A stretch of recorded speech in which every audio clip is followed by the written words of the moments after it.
Good evening, everyone, and welcome to Paranormal Files Into the Darkness. I'm Mike Purcell, your host, and tonight I have Jimmy and Dee Trick from Goosebumps Paranormal. Hi, guys. How you doing? Okay, Fantastic, Mike. Thanks for having us. Thanks for having us on. Oh, thank you. Thanks for coming on. It was a pleasure meeting you guys back in August at our Bigfoot and Cryptid Festival. And, it was a great event. Looking forward to next year. Oh, we'll look Already forward to having you have back. our spots booked. We already have our hotel booked. We're ready to rock and roll. Ready, yeah. Awesome. Yeah. So, real quick, my wife and I put on a Central Pennsylvania Bigfoot and Cryptid Festival here in Central PA. It is at the Susquehanna Valley Mall in Selinsgrove, Shamokin Dam area. It'll be August 15th next year. If you want to check it out, feel free to stop in. It's air conditioned, it's dry, Fabulous. handicapped accessible. Absolutely So, and that's the only reason why we moved it.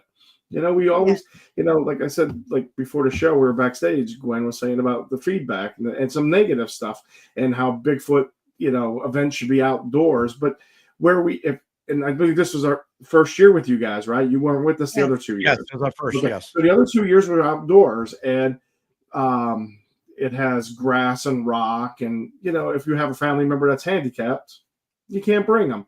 And last year, the last hour and a half, and I tell people this, they're probably getting tired if they watch the show here, but like all day it was overcast, and we had probably about somebody, not us, because we never estimate our numbers. We're told like over 7,000 people last year, and everybody that came in were like, "Oh, we're driving, and like 30 minutes out, it's pouring down rain, and you get here and it's still dry." It wasn't until like the last hour and a half the sky opened up and it just buckets. And That's what I heard. vendors lost product, Yeah. I had a food truck that actually asked me if he could leave early. I'm like, because he's like, if I stay any longer, I'm going to sink down and won't be able to get my truck under there. Oh, shit. I'm like, you got to do what you got to do. I appreciate you coming, And then that was the factors. We think about our vendors, Absolutely. our patrons. Like the first year it was warm. Last year it was wet. So enough about us. Let's get into you guys. That's what we're here for. So my first question I always ask people is, how did you guys get into the paranormal? Well, I guess that would be me because all right, let's go way back here to when my dad died in 1997, my mom in 2000. And both of the times when they both passed away, I had some really strange things happening to me and around my house that I actually could only relate to something that they would do because they were pranksters. They would pull jokes on me. They were just fantastic to be. So things that happened, I could only think of something that they would do. So that at that time, that got me thinking, maybe there's more to this afterlife than we really realize what's going on.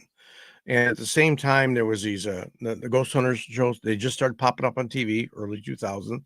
So I started getting involved in that, and it kind of got me hooked. I thought that was I could do this. This is cool. So I started a paranormal group in 2007, I think it was. I don't know. Back in Michigan. I'm from Detroit. If you can tell, Detroit Lions, go Lions, baby. Okay. That's why he talks funny. Yeah. So then I moved to Pittsburgh in 2010, and I met this fantastic woman. We got married in 2014. So we actually changed the name of my group to Goosebumps Paranormal Society. She came up with it. Fantastic name. So we've been doing this probably at Goosebumps for probably 15 years now. Yeah, at least 15 years together. Yeah. And I always had an interest in it, but I never had anybody to do it with until I met him. And that's not the only crazy thing that he introduced me to, but yeah, that's the only thing we could talk about, though. Oh no, there's a couple of things we can talk about. Oh, here we go. Yeah, here we go. But no, that's how. And I agree. That's how I am with Glenn. Like, I mean, I believed in the ghosts, and I never had any experience. Same thing with Bigfoot. Never. I mean, prior to her sighting in 21, it was February 21. We both had the stance, and I had it as like, first of all, I didn't think it was in Pennsylvania. Like, I'm from you saw the area we're from. It's cold region. It's nothing, there is mountains, but there's not vast mountains like in like Oregon and Washington State and other states, or even Canada with all that.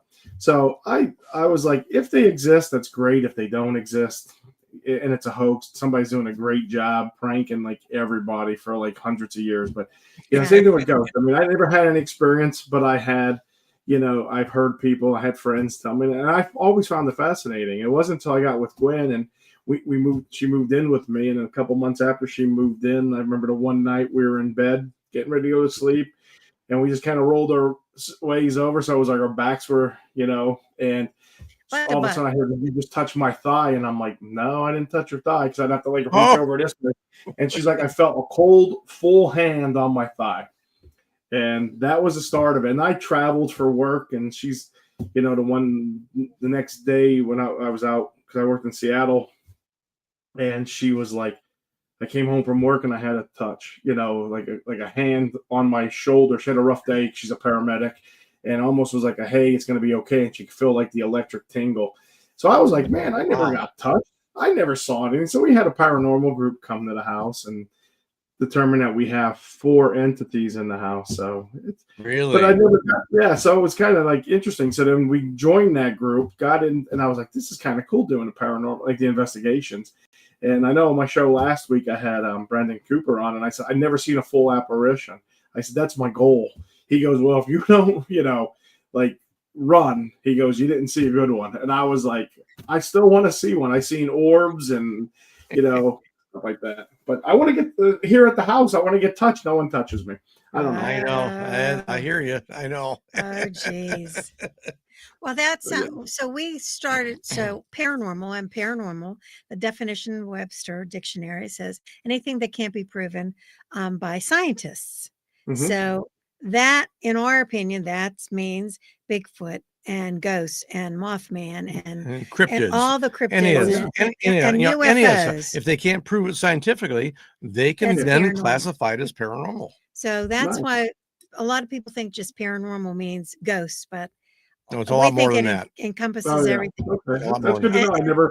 I never was educated with that. I always associated paranormal with the ghost. Do you guys also do cryptid investigations? We've done some Bigfoot stuff. We were on Finding Bigfoot, and that's if you can remember that show Finding Bigfoot from way back when. But we were on the show. We were on the show. So my cousin David Dragusin, who was he was the Western Sector president. Sean Forker was the Eastern. David was the Western Sector director of the Western Pennsylvania Bigfoot.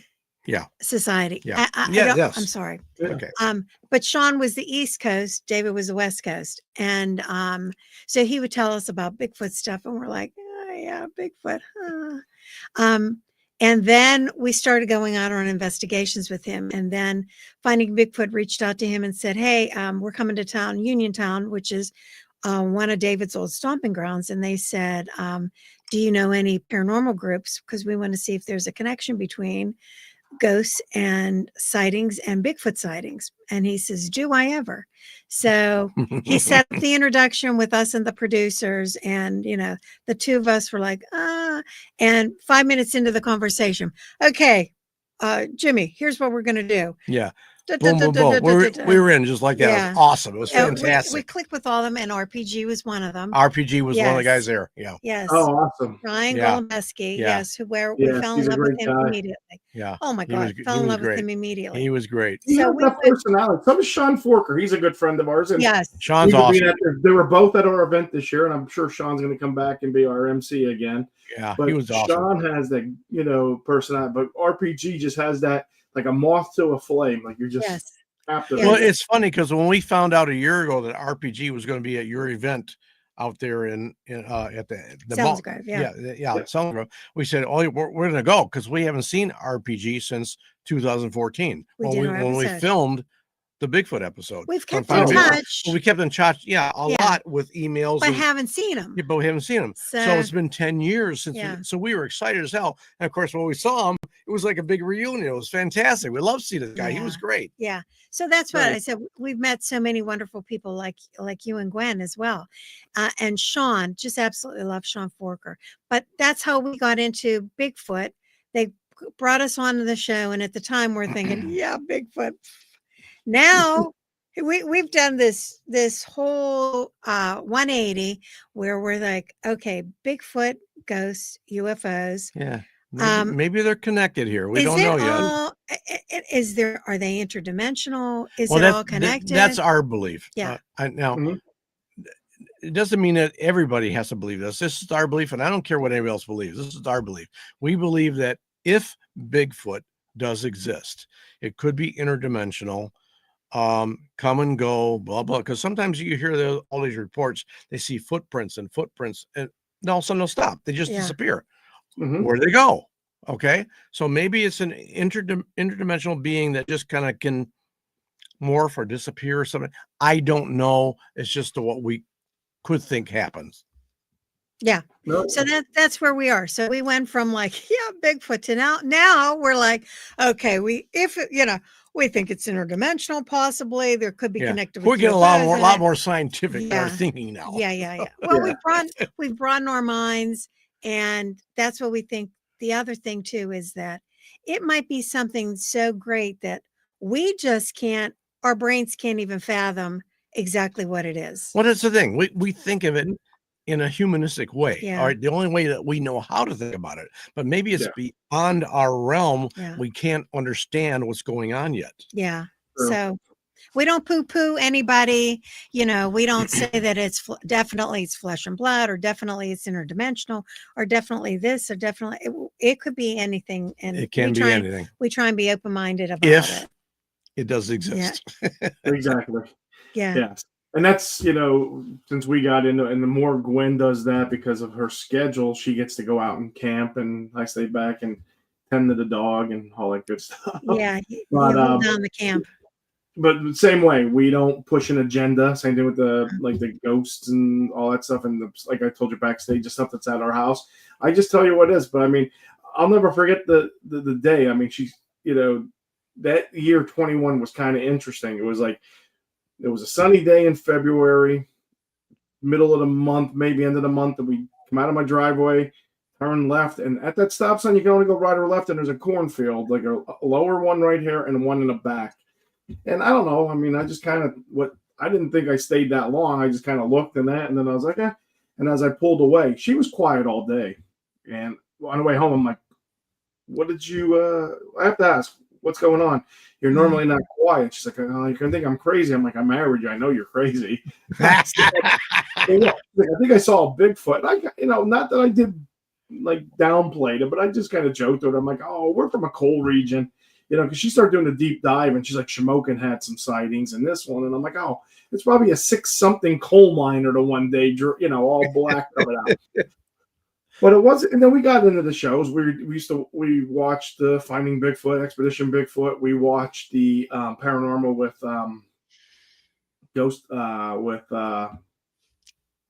Zach Bagans. Zach Bagans, yes. We did all of that. And it wasn't until later that year, in the early fall, maybe like September-ish, or maybe even now early October, she wanted to get bees. So she got bees. She set them up. It's raining. And I don't know. I let her do the bees because she set them up with the suit.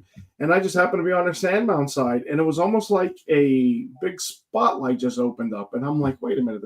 There's a branch shoved in backwards. And there's another branch on the ground that's just, like down into a tree. And what I tell people is 99% of our wind at our house is, if you're coming in our driveway and our house is here, it always comes from the left down in the hollow and up. And when it gets blowing, it's like a freight train.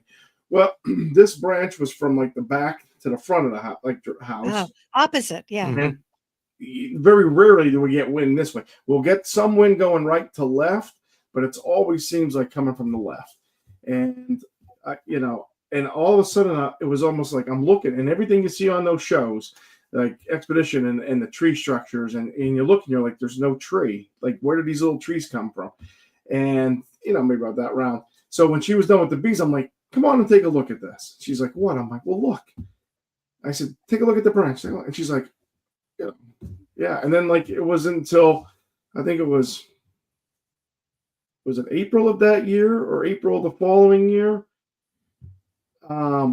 My memory's slipping. I think it was April of that year, February, then April. We had like a light dusting of snow. and came home. She went to let the dogs out, and they came around the back, and they came out on the right side of the house. And I went over to meet the dogs, and about 8 foot high, a branch about that thick, broke off. It was a clean break on a tree that leans this way. And to this day, it's still, I mean, if we get a good snowstorm, it'll probably uproot it. But right now, this bush, the tree that we planted, was fine. Broke off and didn't fall down this way. It was away from the tree and parallel with the house. Oh. Wow. Like, doesn't make sense. Like, what, so, and then that's what started this whole thing. She went on an expedition in September, and that's how Got Knockers got started. And here we are 4 years later. So. Yeah, here you are. Yeah, she's a force to be reckoned with. Gwen she's just awesome. You can, it's funny because I always say that we have people on our team that are spirit sensitive. Mm-hmm. I can go into a place and I don't feel anything. But when I meet people, live people, I get a vibe from them immediately. And it's like, I know if you're a good person, it's my feeling anyway. That's her own intuition. Yeah. And she's Italian, she's Sicilian. She picks up on this stuff like crazy. And she knows if you're good or bad just by the first time she meets you. She knows. Can I say asshole? You can say anything you like. There's no filter. I already said it. Yeah, what do you mean? I already said it. I can meet somebody and I'll say to him afterwards, I go, that guy's a slime ball. He's an asshole. There's something about him I don't like. I don't trust. And it's like whenever I met Gwen, it's like, oh my, how can you not fall in love with her? She's such a genuine person. So I get the vibes from live people, not she does. And I would say 95 or better % of the time, she's right. I think it's a little bit higher, but okay. I said her better. Gwen has the same thing. She has that sense where she meets you.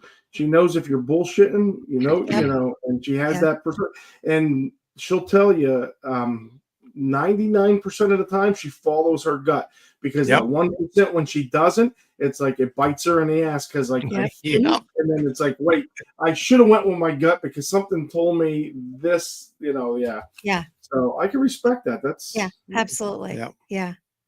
I'm glad she's not Sicilian. I might end up in a ditch somewhere because she always says, as a paramedic, she's like, I could kill you and make it look like an accident. If she was Sicilian, I would be like sleeping in a different bedroom with a door locked. With one eye open. I sleep with one eye open. I'll tell you that right now. Oh yeah, my family's from the DaBaldo area down in it's on the backside of the boot in Italy. Oh really? Okay. Calabria. Calabria, yeah. Calabrese. Here we go. Yeah. Calabria. The hardheads. Testadura. I don't know Italian. That means hardhead. Yeah.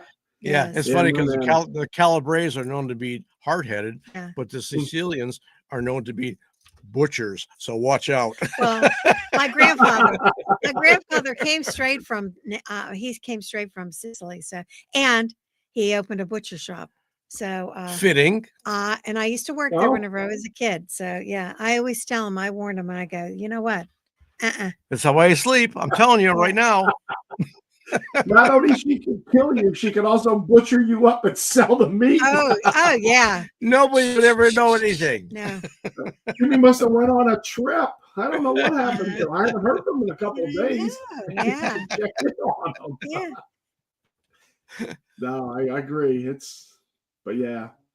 So what's some of your memorable, you've been doing it for, you said over 15 years, anything stick out, like whether ghostly or cryptids? Well, we meet so many nice people at the different shows that all right, let's rewind. Okay, so finding Bigfoot, and then we started going on more and more paranormal investigations, ghost things, and we were going to these shows, and we had some stuff to sell, but people really wanted books from us. They wanted to hear our stories, and so we decided, okay, you know what? Let's put together a book. So that's what we did. Our first book was, look at that.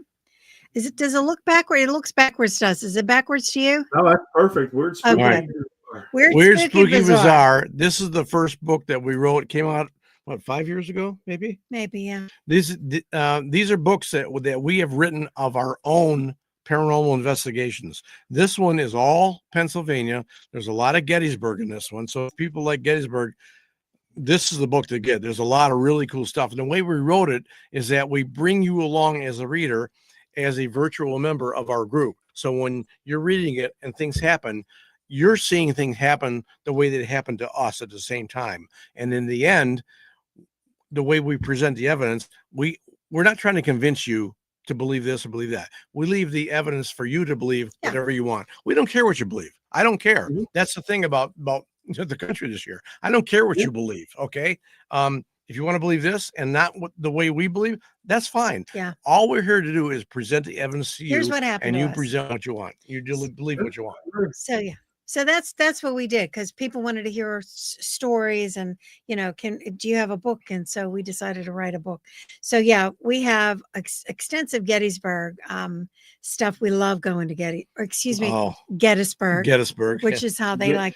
We've probably been there 15 times now. And every time we go, we're coming home with something new, which is really, really cool. Yeah. And every time we get something new, we're thinking, okay, next book, here we go. Next thing. Yeah. What's one of your spots down there that you like to go to? What's like if people are watching this? Because I know Gwen and I were only 2 hours from. You said Gettysburg. Yeah, not Gettys. Yeah, Gettysburg is how I never heard that. Yes. Well, that's supposed to be the formal way to pronounce. Gettysburg is Gettysburg. Yeah, everybody says. She says Gettysburg. I say Gettysburg. She says Gettysburg. That's like Wilkes-Barre. Wilkes-Barre. Yeah, exactly. We like to go. We have a story about Spangler Spring, the Eisenhower Bridge. We went to the Cashtown Inn, which is right down the street. It's about 8 miles. Yeah, it's not 8 in the miles heart west of downtown Gettysburg. Yeah, it's not in the heart of Gettysburg, and it was the Confederates' headquarters. Yeah, it was. General A.P. Hill had his office in the Cashtown Inn, and it was funny because when we stayed there, we stayed in the room that he stayed in during the Battle of Gettysburg. They did surgeries in the basement too. Every place was unbelievable. It's in that book, Weird Spooky Bizarre, which is of course available on Amazon. But so we stayed there. How can people get that? Oh yeah, Amazon, all 5-star reviews. But we stayed. So I told you some of the crazy things that was that he introduced me to. One of them was going to Gettysburg, and he has a general. What is it? It's a major. I have a Major General Union uniform that I wear when I go to Gettysburg. It's an actual uniform, a replica, but it's all like she said, it's all wool. So when we go there in July, if for their celebration, you're talking 90 degrees, and you're wearing an all wool suit. Yeah. So when that's brutal. Oh yeah. Well, when we went, we stayed in General A.P. Hill. He was in charge of the Confederacy. We stayed in his room, which is his bedroom. The rest of the house was, like we said, office, and they had other officers staying there. So, you're going to show the picture? I'm going to try and show a picture. I don't know if you can see it or not. Is that visible? I don't know. Yeah. Okay. And you're dressed too, D? Oh yeah. Yes. This is one of the things he said to me. I'm going to get you, and you're going to come dress. And I went, there is no way I'm doing that. I said, I am not going to wear one of those bonnets and have, up to here. And not my style. I said, if I'm going like Miss Kitty from Gunsmoke. Yeah, I'm going to be a Southern Belle whore is what she's going to look like. So, whenever we go there, I'll talk with my Southern accent. And I said, General, so but that was before I had my dress when we stayed at A.P. Hill's room. And so as a trigger, he brought the uniform and hung it on the door. I hung it on the back of the door in the room because A.P. Hill was a Confederate officer.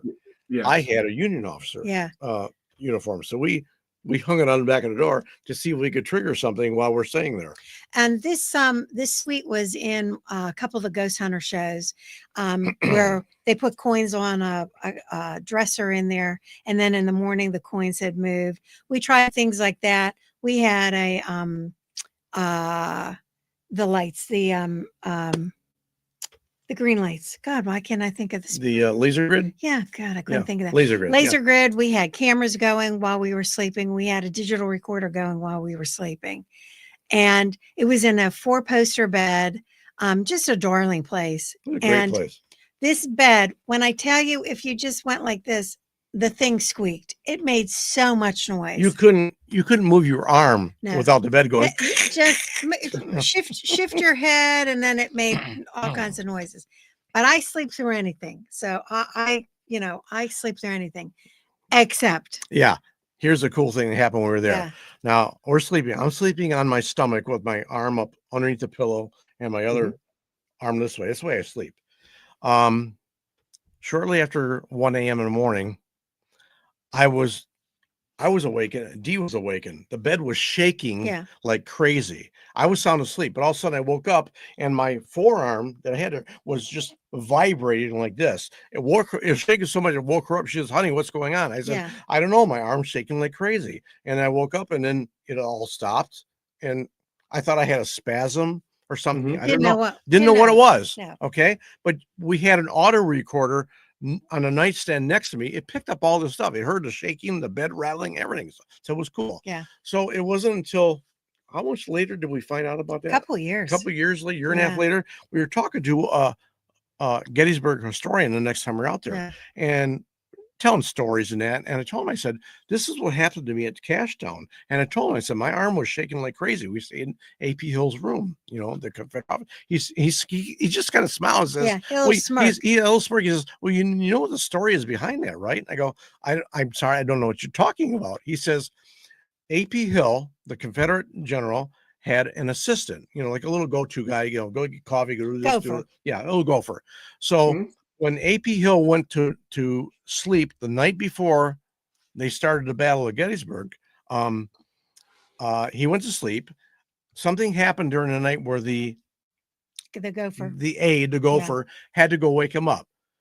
The story is that he went into AP Hill's room, grabbed a hold of his forearm, and shook it like crazy to try to wake him up, which is exactly what was happening to me. My arm was shaking like crazy, just like this guy was trying to wake up AP Hill. And we're going, that what? Was so cool. Are you kidding me? That was the coolest thing ever. Wow. That is awesome. Yeah. And I was going to, before you said about triggering, I was wondering is if you're walking around Gettysburg, Gettysburg general uniform, not only, just walking by, like if that wouldn't stir things, but like you said, staying in that room and hanging that, I'm surprised that, I would have thought that would definitely trigger something because and that may have been what happened. It may have triggered something for the happen. And of course we heard creaks and like footsteps on these are all wooden floors. Yeah, the original wooden floors. We heard footsteps during the night. We heard doors banging outside the hallway. Just all kinds. We heard what kind of it sounded like hot water heat. The radiators making noise, except we weren't there whenever the furnace would have been turned on. So it was so they're making noises on their own, which was kind of weird. But it was interesting. And then of course that pulled us in even more. So we have that story and we have some other stories that happened to us in that complete story is in the first book, Weird Spooky Bizarre. A lot of Gettysburg is in there. We had so many things happen at Gettysburg. We were at Cemetery Ridge. Cemetery Hill, Cemetery Ridge. And it was just getting dark. And this is where they have a lot of monuments. You walk on an asphalt path here and there's monuments everywhere. Okay. And we had a flashlight and we're walking around and I'm kind of shining around. I shined it by this one. We're probably, 50 feet, 70 feet away from this one monument. I shined a light around the monument. And as I went by, I saw a man standing next to it, dressed all in gray, a gray uniform, just staring at me. So I went back fast. I go, wait, I saw a guy there. I brought the light back. gone. He wasn't there anymore. Yeah. So That's wild. did I see a Confederate soldier stand there, or were my eyes playing tricks on me from the flashlight? I don't know. I still don't know to this day, but I swear I saw a guy standing there looking at me in a gray uniform. Oh, I'm fascinated with Gettysburg. I know we had a campsite down at, we would go camping at Gettysburg battlefield, and we take the dogs for a ride and kind of like at dusk driving around, and we haven't really officially investigated. I mean, I know the one time we were down there with our parents and we did a tour, and I was kind of bummed because we didn't see anything. So one of these days we'll have to get out. I told her we'll have to get back down there because we have a friend that does tours as well, and she's like, "Come on down." And another friend. There's so much. Yeah. And it's so humbling when you go there and I remember the first time we went together and you're riding on the road and you're seeing these rolling hills and realizing this was somebody's farm. And then it was filled with hundreds of soldiers fighting. Thousands. They just came upon, and by the way, this is no longer your farm. This is our headquarters. We're going to need you to cook for us, and we're killing your livestock. We're going to eat your livestoff. We're taking over your house. Blah blah blah. We're trampling down your cornfields. Whatever it takes. Yeah. There's nothing you can do about it. No. And then all the death and the injuries and everything that happened there. It's just so humbling. I mean, it can get a little emotional. The first time I was in Gettysburg, I was 14 years old. I went with my mom and my dad and my sister. We took a trip out east from Detroit, and Gettysburg was one of our stops. And we took one of those tours where it's like those London buses where they have the open top. You can ride down double-decker bus. Double-decker bus up top. So they're driving us around for like 3 hours and showing us the battlefields, and they're doing a narration saying this happened here. I was 14 years old and I was crying on the top of this bus. It hit me so emotionally on what took place back in 1863. It just floored me. And I knew at that point, I like this place I'm drawn to this place, and we've been back there 15 times since there. I'm just drawn. I could go there. I could live there. I don't know why. It's just incredible to me. It just hit me really, really hard. And he's from Detroit. So it's a haul to go from Detroit to Gettysburg. But for us, I mean, for us, it's 3.5 hours. So, and then on the way home, we stop at Mr. Ed's Elephant Museum to get candy. And they do have our books there too. Yeah.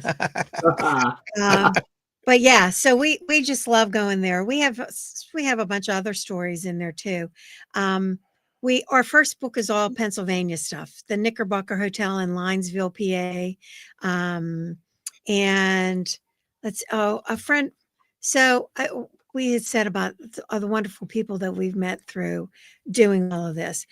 So a couple that we met, Frank and Kay, they have a farm down right on the West Virginia border. And he's pulling up another picture. Oh.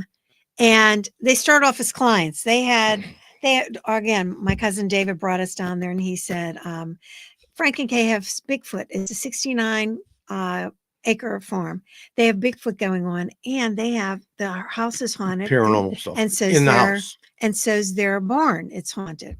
So we're like, oh, okay. So we're chomping. We're in, baby. Yeah. So we go, and it's a Bigfoot investigation, and we're participating in that. So we're trying to meet the homeowners, Frank and Kay. And so we introduced ourselves and we said, hey, we do the ghost part of the paranormal. If you're interested in having us come to the house, just let us know. And Kay was like, geez, we got a lot going on. I really don't think they're not ready for it yet. We're not ready. We have too much going on. And we're like, okay, well, here's our card. If you ever are interested. Well, it was just a couple months later and she reached out. I think it was only a month later, actually. Yeah. It was very short. Yeah. And so that was, like we said, about 15 years ago, and they turned into friends, very dear friends of ours. Yeah, awesome. And again, wonderful people that we've met from doing all of this. So we've got to investigate the farm multiple times, and so many things have happened there where I was touched. Somebody tickled my ear a couple of times. in a room full of people were sitting at the kitchen table, and I said, "Did you just flick my ear?" And she's blaming me. I wasn't even near her. And she said, "Well, you touching me?" I go, "Hey, I was over here. What are you talking about? I wasn't even near you." Well, somebody just flicked my earlobe. Twice that happened. And Bigfoot sightings they've had. Well, the original reason we went out to the house for the first investigation is Kay, the owner. They have a basement where she has her laundry room, and the basement is a walkout basement. It's got like windows, high windows around. But when she would go down to the basement to the laundry room, she would see something out of the corner of her eye, like a shadow blur by, and she would turn and look, and there was nothing there. But she knows that she saw something, but when she would look, there was nothing there. In fact, they had a large dog, a husky, that spent a lot of time in the basement. I think at nights they kept them in the basement, wasn't it? It got to the point where the dog would stand at the top of the stairs in the kitchen and look into the basement and cry and whimper. He wouldn't go down the basement anymore. Something down there was scaring him. No, I'm going to give you a little backstory. The house and the barn were built in what, 1840? 1840. Kay grew up in this house, so it's her family house. So she's had weird things going on, ghostly things her whole life. So she grew up with it. So she was used to kitchen cabinet doors opening and closing. And it happens all the time. And the smell, her mother's favorite cookies to bake were snickerdoodles. Yeah. And all of a sudden the house will smell like home-baked snickerdoodles. So she was used to things going on. So, but this thing in the basement, like, really was freaking her out. It upset her. It made her feel uncomfortable. So what happened here is that, they invited us over. We checked things out. A game camera. Now, if you people are familiar with game cameras, trail cams, set them up in the woods. A lot of hunters use them. Okay.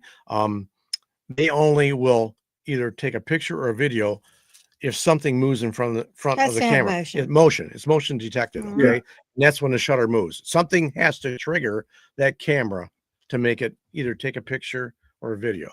So a game camera was set up in their basement looking towards the laundry room. They left the house for hours, including the dog. They took the dog. Nobody was in the house. Nobody has access to the house. The house was locked. Everybody was gone. When they came back, we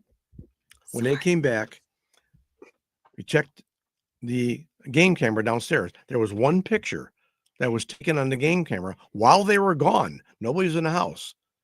So I don't know if you can see this. We're going to try to pull this up here. Hang on. You just got a delivery from Amazon. Okay. Well, yeah. Just throw this picture up there. This is the picture. I don't know if you can see that. Oh. It's kind of hard for you to see, but it looks like Is that a woman?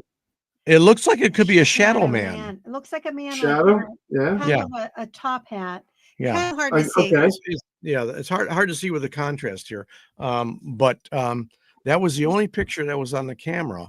And it looks like, actually, if you look at it the way we look at it, it almost looks like Abraham Lincoln. Yeah. It's just like a figure. It looks like a hat and a beard and that. Yeah. But that had to trigger that camera to take the picture. And so after that was done, we saw that picture.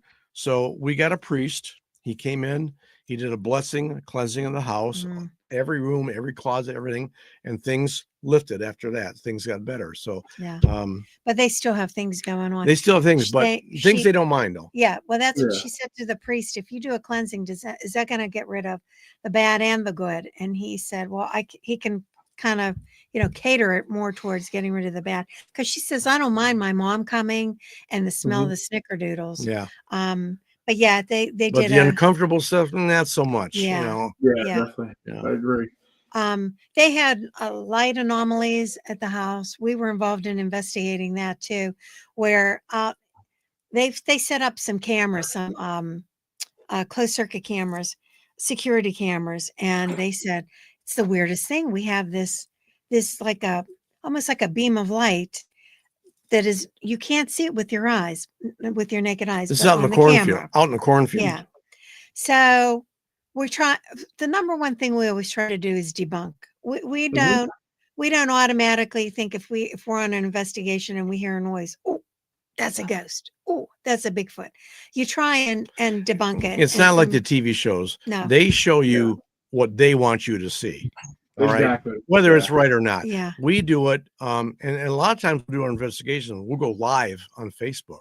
So if something happens, you see it live when we do. So there's no editing involved at all. So we always try to, our number one priority is to try to debunk it, try to find out a logical explanation of what's going on. And we exhaust everything we possibly can. So we try to see, okay, is it lens flare? Maybe from where the camera's at, from the window going through, maybe there's from the moonlight or an exterior light or something. So we move that to a different room, and maybe it's the camera. Flip the cameras, So change the cameras. we have to change cameras out, do different cameras too. We try and troubleshoot the whole thing. Well, it was still there. Again, couldn't see it with your naked eye. But so here they were. They're on their phone watching their cameras, and they're directing us out in the field. We're walking out in the field trying to find out where this light was. Go straight up, go about 12 more feet up. All right, now start to go to your left. Okay, and they said, that's it. That's it. Yeah, you're right on it. You're standing right on top of it. And we're looking around. It's dark. It's just totally dark. We see nothing. Nothing. But they're seeing us standing on this light that's coming out of the ground somehow. Yeah. And we cannot see it. Yeah. So they have all kinds of things going on there. They were on the episode of Finding Bigfoot with us too. Yeah. Oh, really? Nice. Yeah. They were on. So many things happened there. We have, again, a client, started off as a client. She's a friend now, Service Master company that they do cleanups for a lot of crime scenes, things like that. And then, flooding and fires and things like that, but they do crime scene things. So they have all kinds of equipment in there. And so her warehouse, they have lots of closed circuit cameras for security reasons. And she had us come out and do an investigation, and she shared some videos with us. They had orbs. They call it Tinkerbell. They have a camera. The front door is here, and they have a camera pointed inside. And for the longest time, you'll sit there and there's nothing going on. But again, the camera records and saves whenever there's some sort of motion.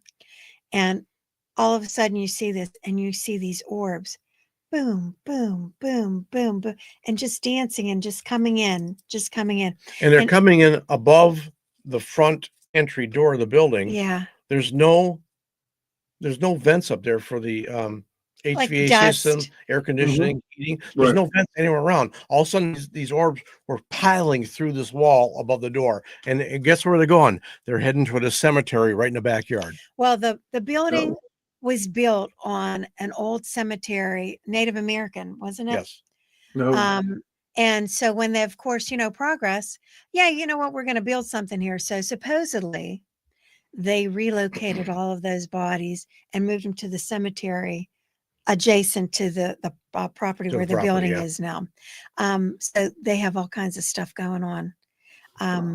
But so, and our feeling, most of the time we feel that orbs, whenever you see them in pictures, it's mostly dust or lens flare. Again, we try to debunk. Yeah, I'm not a big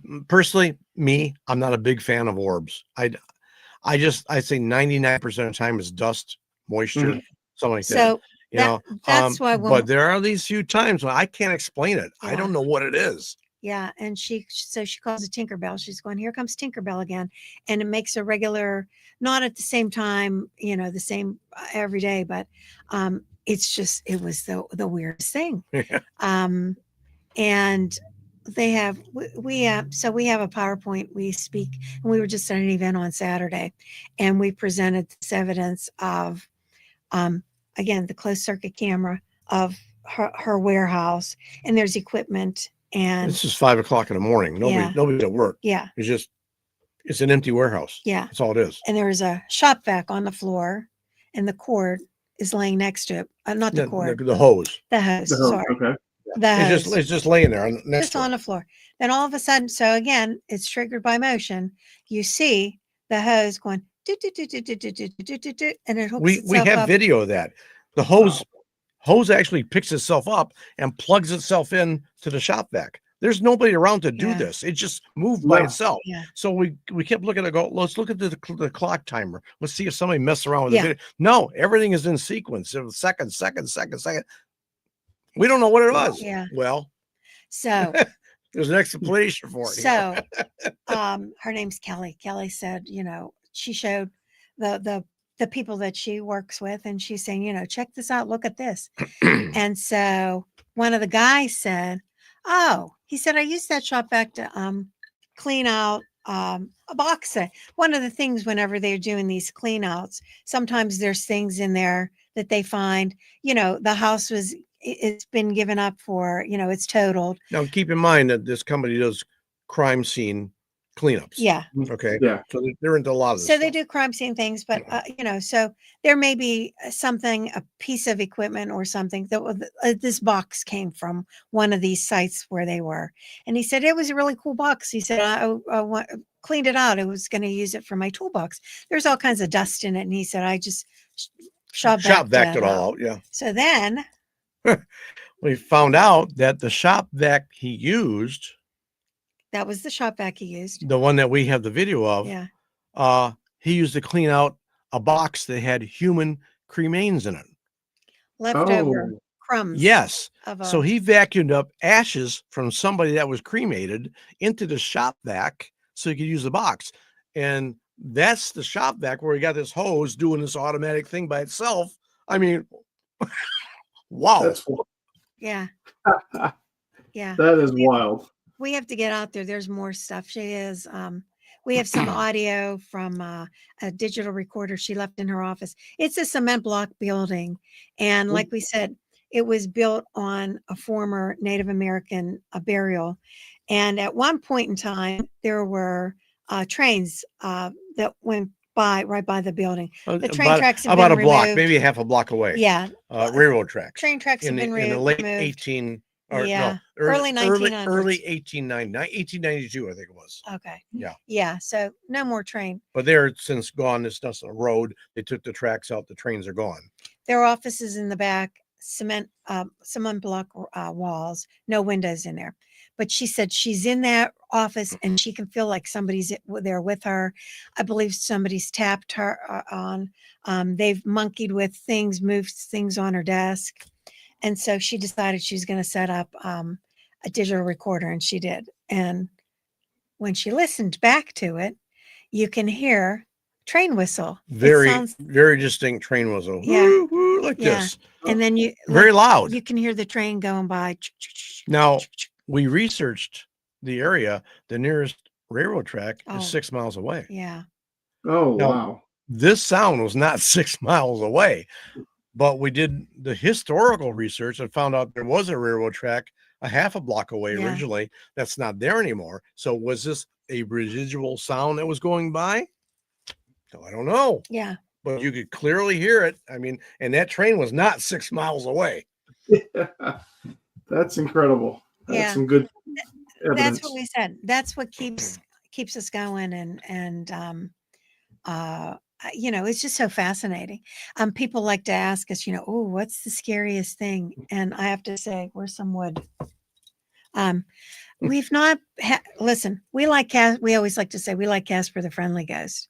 Mm-hmm. If it's something that's of evil nature, demonic, we want no parts of that. We immediately find out that it's something demonic or something evil, we have other people that we will send, contact and send to take care of. We don't want to do that because we don't want to go there. We don't want to bring something home. No. Absolutely. Yeah. Let somebody else worry about it and let the other people that we know take care of it. And we'll just sit back. Give us your report at the end. We'll be fine. Yeah. I agree. You don't need to bring that stuff with you.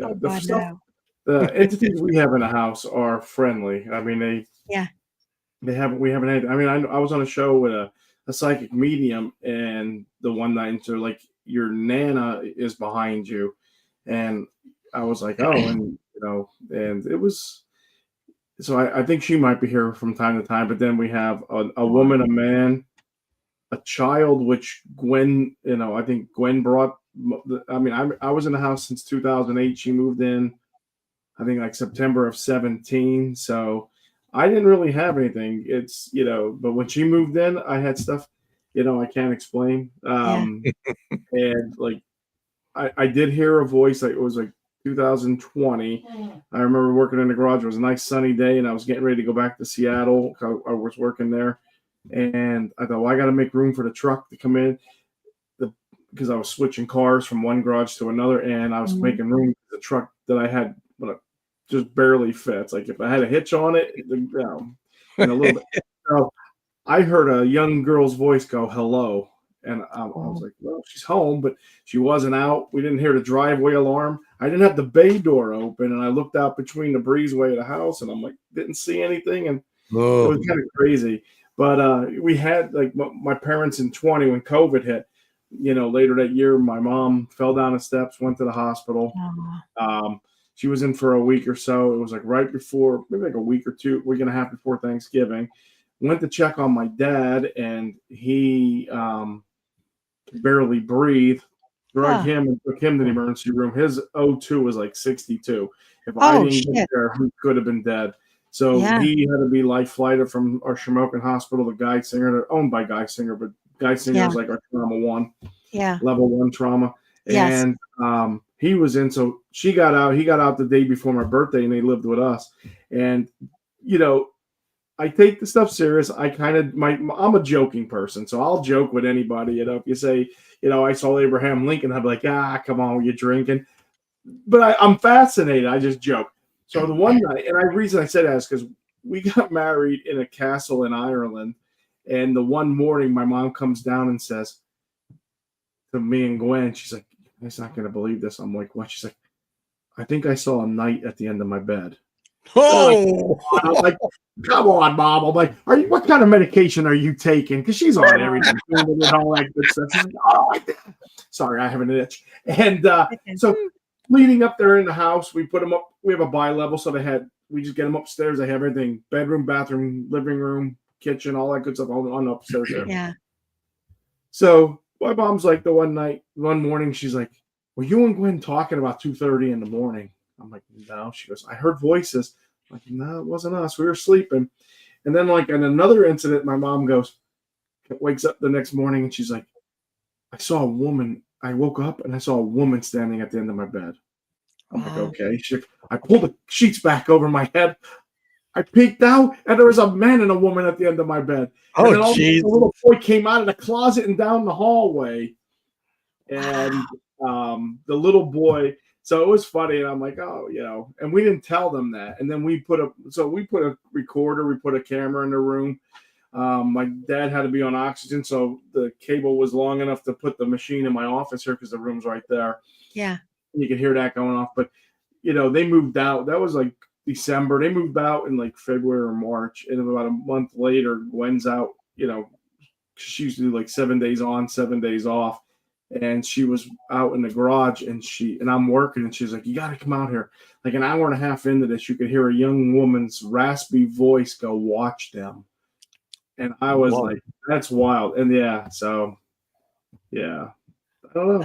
But I joke with my mom because she's like, she'll be like the same thing at her house in Shamokin. She'll be like, every now and then. And you were saying about the bed at that Cash Inn. My mom, the one that just a couple months back, she's like, "I was sleeping and my bed just starts shaking, and all of a sudden it stopped."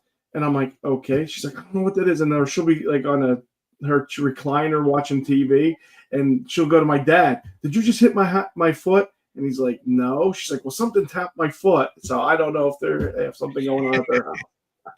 Wow. Oh, gee, maybe we have to go and visit we might have your mom and dad and you guys too. Yeah, I mean, but you were saying about like the stuff too. So we had our investigators here. They were setting up the cameras. Yeah. And we had the cars moved out, and Gwen has had a bin at the time that had her pillow and a blanket in. It wasn't that she would keep them, but she didn't have the blanket and pillow in. It was just an empty like tote, like a Rubbermaid tote. Yeah. So we were up here on the kitchen. They had the TV, and it had like all the squares. And I'm watching them set up this, and I'm watching them set. And all of a sudden, her and I are watching this. They just set up the camera in the garage. They left the garage, and the automatic, the lights on the garage door openers. Yeah. Because we do have lights, but you have to touch them. They're not automatic. Just as the light on the garage door went out, you could clearly see this bin roll into the middle of the bay. Oh. Wow. It wasn't like it was flimsy where it would just flop. It looked like it would force something pushed it. And as soon as I saw it, we both were like, "Did you guys see that?" And then they played it back, and they're like, "Yeah, you definitely did see something." It rolled across rolled into the middle of the bay, and I was like, "That's wild." Wow, that's pretty cool. Yeah. So we don't have anything bad because, like you said, I mean, we would be, doing the cleansing and getting rid of the bad stuff. But the ones that we do have seem to be, friendly. That's I think cool. one might be her grandmother as well. Wow. I know. Yeah, it's interesting. That's cool. Absolutely. Yeah. So, I want to be respectful of time, and I can keep on talking. I'd love to have you guys back. What I know you said you have books. We want to promote. Yes. Let me do this. All right. This was the first book that I showed you. Weird, Spooky, Bizarre was our first one. Mostly Pennsylvania, or actually all of Pennsylvania, but a lot of Gettysburg. This came out about 5 years ago. It's our own paranormal investigations from Goosebumps Paranormal. We tell a story. Yeah, it's like we're having a conversation with you whenever, like when we were telling you that's how we wrote it. It's very 5-star reviews on Amazon. Yeah. Amazon loves us. Everybody loves us. Yeah. So that book was such a success that we were getting a lot of requests from other people saying, "You need to write another book. We need more. Yeah, we need more." Guess what? You got more. You got Weird, Spooky, Bizarre 2, which just came out this past June. That's all new cases of ours, written the same way, but it includes things like the Lizzie Borden house, Lammer Mansion, things like that. A lot of things, not just Pennsylvania. And it's funny because a lot of these, all the places, I'm looking at the list of them, they're all historical places. Yeah. So many things have happened. So much history. Oh, by the way, the JD Trick. Yeah. JD Trick. That is our real last name too, Trick. Yeah. I'm the J, she's the D. Yeah. Trick is, us. Yeah. Okay.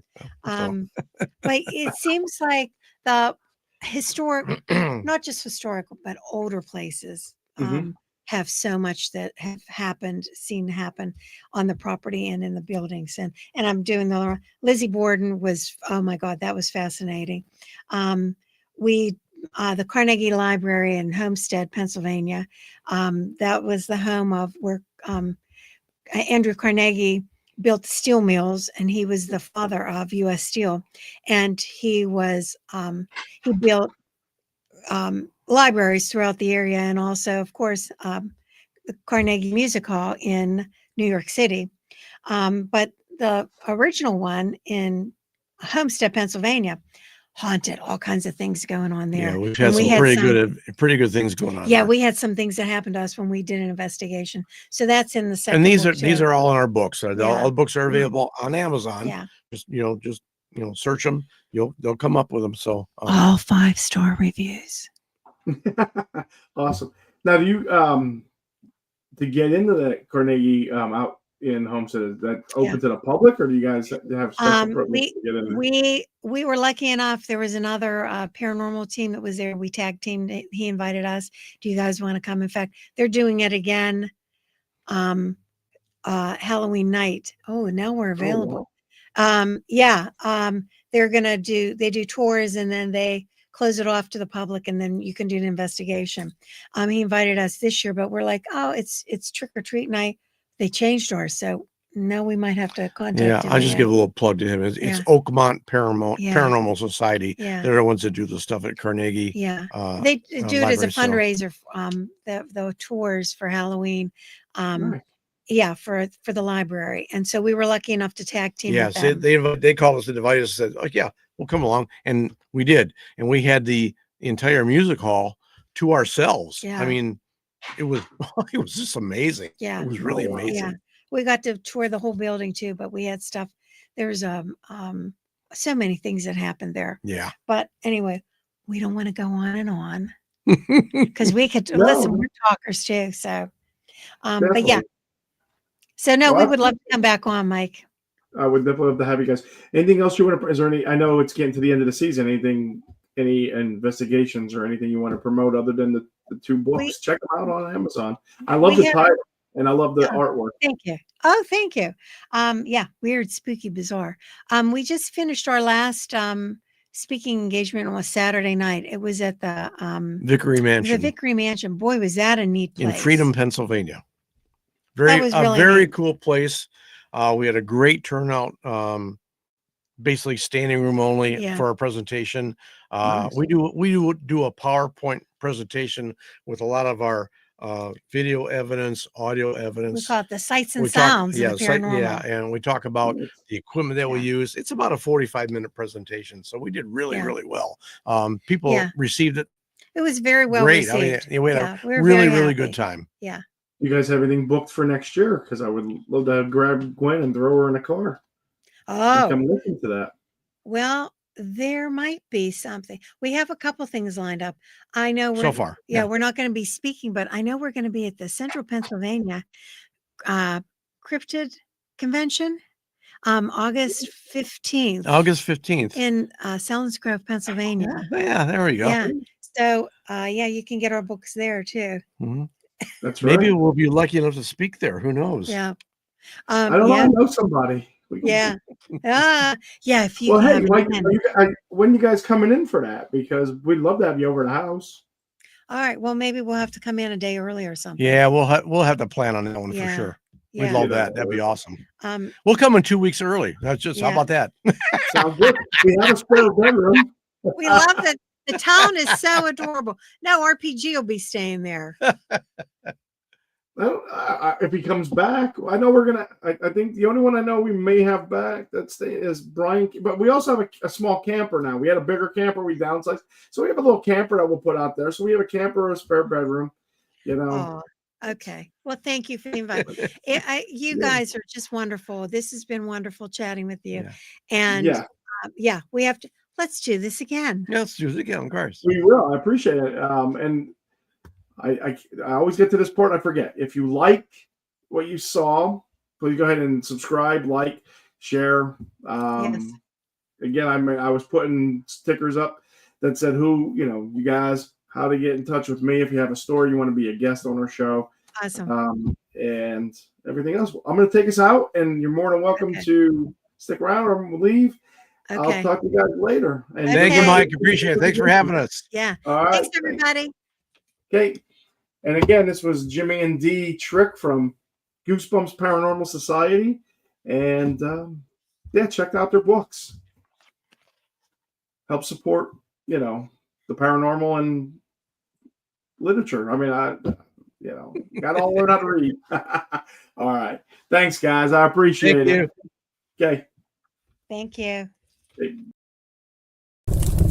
This has been a CARC Universal production.